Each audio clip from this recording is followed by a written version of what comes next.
The greatest success for an organizer is not that they're out front, but that there are thousands, millions of restaurant workers who are leading their own struggle for change. My name is Saru Jayamaran. I am an organizer, attorney, author, activist. I grew up in Southeast Los Angeles. I went to high school in a high school that was maybe 95% Chicano Latino. So my parents are immigrants and I was always surrounded by immigrants, communities of color.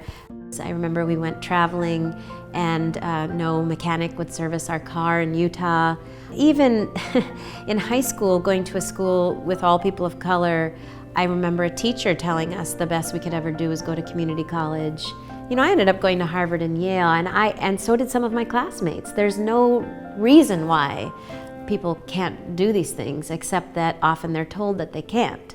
I was on the Long Island Railroad when the announcement came that the towers had been hit. When I went home to Brooklyn, there were ashes and remnant of the towers in my front yard in Brooklyn that had come over from the World Trade Center. Shortly after the tragedy, I was called by workers in the restaurant that had disappeared. That was the restaurant at the top of the World Trade Center.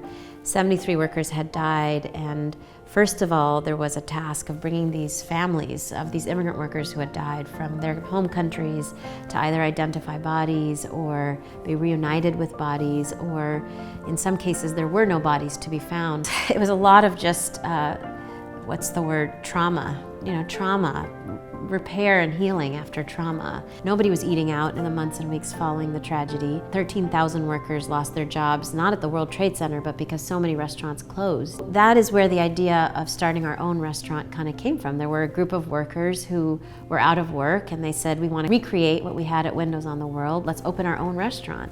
And that is how we came up with the idea of opening our own worker-owned restaurant in Manhattan, which is still open today, called Colors. And now here we are, 17 years later, opening Colors right here in Oakland in a new building that we've bought right across from the Fruitvale BART station. So it all comes full circle.